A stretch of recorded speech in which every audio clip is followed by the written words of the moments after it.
खबर आपको देंगे। रवात के करीब तेज रफ्तार कार इस्लामाबाद पुलिस की स्नैप चेकिंग के लिए खड़ी मोबाइल से टकरा गई। हादसे में पुलिस मोबाइल वैन ड्राइवर तहसीन शहीद और अहलकार साजिद शदीद जख्मी हो गया है। इस बारे में मज़ीद तफसीलात जानेंगे अपने नुमाइंदे शकील कर्रार से। शकील, ये वाक़या किस तरह से पेश आया?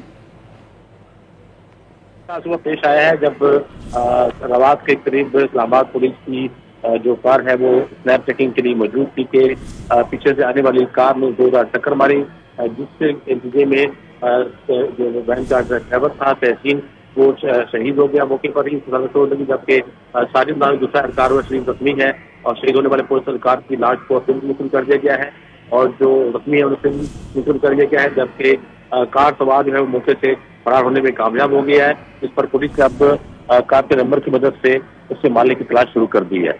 बहुत शुक्रिया शकील आपका।